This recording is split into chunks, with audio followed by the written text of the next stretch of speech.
Welcome to Golden Isles TV. Today we are bringing you a brand new health segment from Southeast Georgia Health System. Today's segment is all about diabetes. Did you know that there are 1 million people in Georgia living with diabetes? And that number is increasing. Please join me as we speak with certified diabetes educators Sue Ullrich and Christina Miller from Southeast Georgia Health System. Stay tuned, it's all coming up next right here on Golden Isles TV. Hi, welcome back to Golden Isles TV. I'm your host, Avery Brooks, and I'm here with Sue Ullrich and Christina Miller from Southeast Georgia Health System. Thank you so much for being here today. Thank you. We're talking about diabetes. The numbers for diabetes are really on the rise. Tell me about that, and why is that the case? Well, you're absolutely right. Over 30 million Americans have diabetes, and over 84 million Americans have pre-diabetes. And in the state of Georgia, over 50% of the people, of adults, have diabetes or pre-diabetes. So it is very extensive. And the reason is mostly it's a lifestyle disease. And in our country, we have supersized everything from as far as portion sizes are concerned, and we are less active than we used to be. And as a result, the obesity epidemic has increased, and along with that, diabetes has also increased. So Sue, you said it really has a lot to do with being inactive and the rate of obesity. That really plays a role. Is that the only reason, or are there other reasons that people might get diabetes? There actually are a number of risk factors for developing diabetes. Definitely being overweight and lack of physical activity are two of the risk factors, but also a family history of diabetes. Certain ethnic origins are at a higher risk, and age. As we get older, our chances of developing diabetes increase. Now those factors, the last three, we really can't do anything about, but being more active, eating healthy, balanced meals, we can do something about. Additionally, other risk factors are hypertension, unhealthy cholesterol levels, smoking, a history of gestational diabetes. So with diabetes, we want to focus on the risk factors that we can do something about, and that's where lifestyle plays such a big role in self-managing diabetes. Absolutely, yes. Christina, tell us about type 1 and type 2 diabetes, and what's the difference between the two? Well, typically type 1 diabetes starts earlier in life. We typically see it in early childhood, early adolescence, and with type 1 diabetes, something, environmental factors or an autoimmune disease has attacked the area of the pancreas that actually makes insulin. So those patients will need insulin injections for the rest of their life. Wow. Whereas type 2 diabetes is typically related to lifestyle. Obesity increases the risk of someone developing type 2 diabetes, as Sue mentioned. Lack of activity, genetics plays a role in all of this. However, with type 2 diabetes, it starts with insulin resistancy. And what that actually means is that the body doesn't use the insulin like it should. And over time, the pancreas secretes less insulin. So they may start out with lifestyle interventions as treatment, activity, nutrition, may require pills at some point, but if the disease progresses, and it can, they may also need insulin injections. Wow, that's a lot to absorb and think about, but it's good to know that you can start with sort of traditional treatments, just changing your diet, lifestyle, and then hope you can kind of take care of it before it reaches full diabetes. Yes. Right. Sue, I was going to ask you, what is pre-diabetes versus diabetes? How do you know if you have pre-diabetes, or how do you know if it's turned into full diabetes? Pre-diabetes is somewhat in between not having diabetes and having diabetes. where blood sugar numbers are a little bit higher than someone without diabetes, but not yet high enough to be diagnosed with diabetes. And with pre-diabetes, people are at a higher risk of developing type 2 diabetes. And so when someone has pre-diabetes, we want to make sure that they learn about making lifestyle changes also, because with lifestyle changes, a lot of times they can prevent or delay the onset of type 2 diabetes. And the way we determine whether someone has diabetes or pre-diabetes is by a lab test. It can be either a fasting glucose, which is a glucose that's done on an empty stomach, or it can be done by a test we call an A1C, which gives us an average of the glucose over the last 2 to 3 months. And depending on where those numbers fall, the person will either have no diabetes, pre-diabetes, or type 2 diabetes. Okay.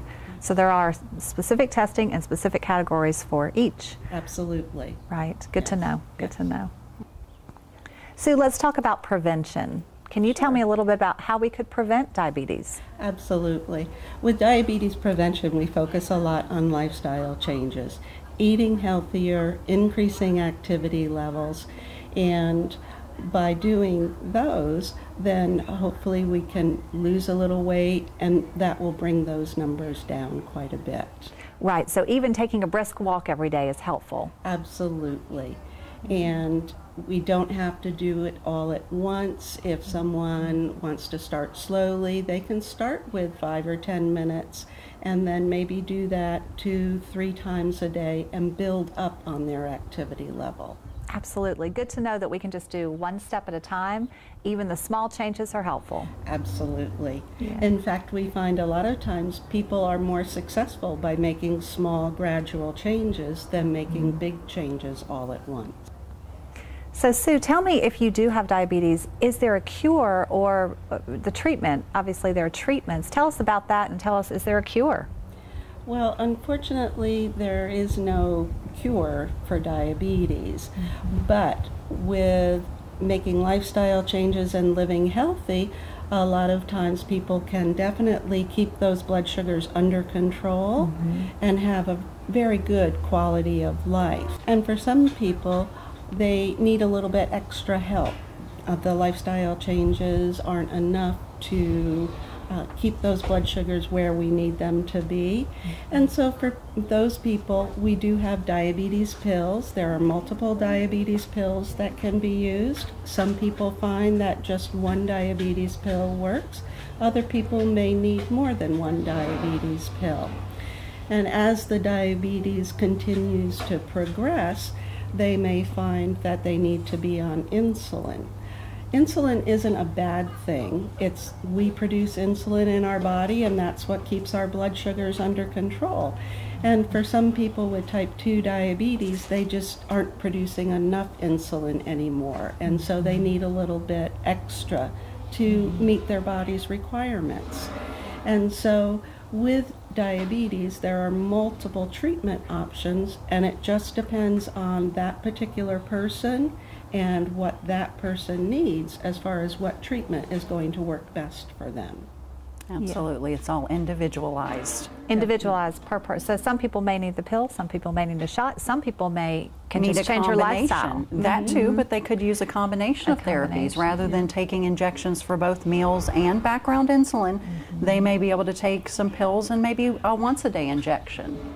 That's good to know. So it sounds like it's all very manageable with the right care. Absolutely. Exactly. So Christina and Sue, you are both diabetes educators, certified actually. Yes. And tell us why that is important. Well, a certified diabetes educator is a healthcare provider that actually possesses comprehensive knowledge in the management of diabetes, pre-diabetes, and managing your condition. And it's important that they meet with a certified diabetes educator because we do offer education and support. We also help them work on lifestyle changes that meet their individual needs. Right, so they really need to come to somebody who is certified, who knows exactly what they're doing, and can set up a customized treatment plan for them. Definitely. And this will help them be more successful in managing their condition. And it's more you also need support. It's not just about the treatment itself. In order to continue with managing your diabetes, it is a long-term, uncontrolled condition for some people. And we meet with those people to help them work on ways they can better control it. A lot of people are unfamiliar with things that they can be eating, and we are hearing so many myths online. People are managing what they're eating, and it's important that they learn to manage. Right, that is so important. Can you touch on that a little bit more as far as what to eat and what not to eat? Just some small changes and maybe... Well, here's the thing. We are being told that we can't have anything white. We are not allowed fruit. We're never allowed to have a piece of chocolate again. Can you imagine that? I can't imagine that, no. And everything is in moderation. And it really is learning that the foods are not our enemy. It's proper portion control. Really? So it doesn't even have to do necessarily with the foods as much as the portions. Right, and learning how to eat those foods correctly in the right portion sizes and in moderation. And we don't tell people you can't have this, you can't have that. We teach them how to fit that into their meal plan so that once in a while, yes, they can have that piece of chocolate if that's what they really desire. So a lot of it, as Christina said, is individualized, and we base what we're treating on what that particular person, we base what we're teaching on what that particular person needs. Speaking of education and support, it is so important to have that support and to be educated about diabetes. Southeast Georgia has actually come up with a new program called Health Matters. Can you tell me a little bit about that? Absolutely. One of the things we did learn with our working with our patients is the ongoing request for additional support. And diabetes is not an easy disease to manage on a day-to-day basis, and that support is so helpful. And so we decided to start a program, Health Matters, which is going to provide additional education and support for people with diabetes, people with pre-diabetes, or people who just want to live a healthier lifestyle and need some help getting started with that. And so Health Matters is going to be a monthly program, and it is free for the community. And what we are going to do each month is have a little bit of an education session, but also focus on that so much needed support. And we are going to work on setting goals and how to make those lifestyle changes that they need to make. And so between the educators and the other people in the group, we anticipate that there will be that much needed support that is so requested by people who are trying to make changes and maybe struggling a little bit with it. Right. Well, what we find too is that most people after a while do know what they need to be doing to manage their diabetes. What we find though is that they do get off task, and sometimes this support is just about bringing them back in and getting them back on track with managing their condition and doing the things that we need to do to stay healthy.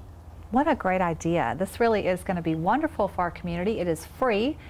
Sue, can you tell me exactly when the classes are? You said once a month. Yes.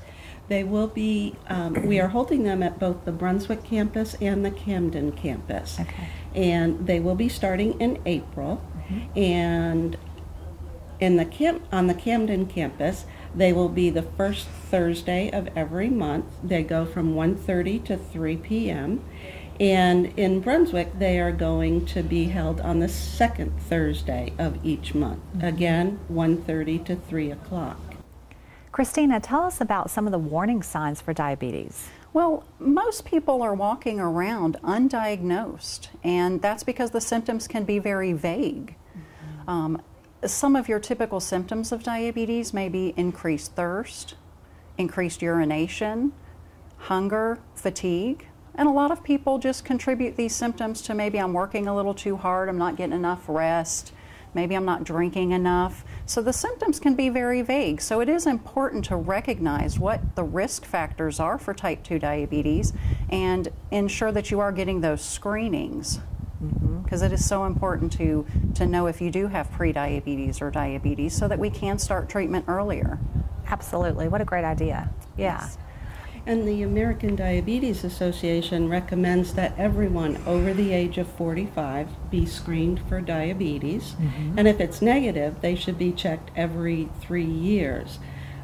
Because there are so many people walking around with undiagnosed diabetes, and we want to find those people, help them make some changes so that they can have those blood sugars under control and help prevent the potential for long-term complications that can be associated with diabetes. Absolutely. Talk a little bit about the complications that could be associated. Okay.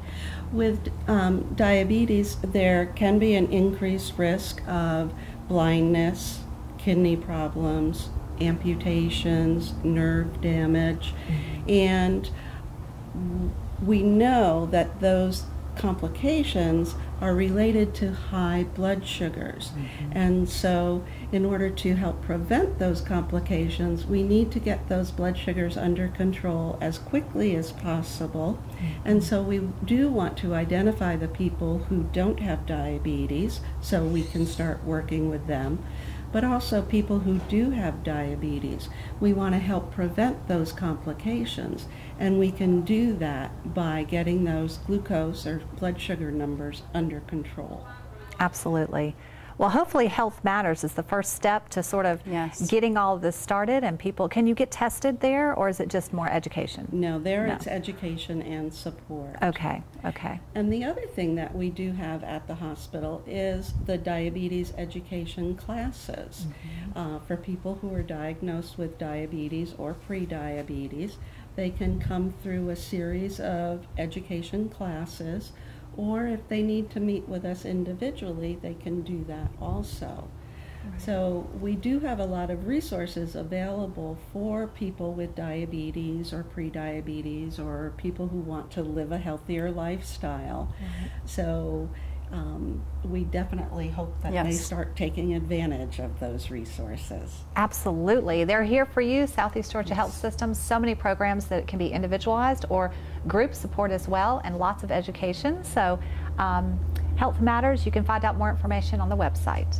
Absolutely. Well, thank you so much for being here today. We really appreciate your time.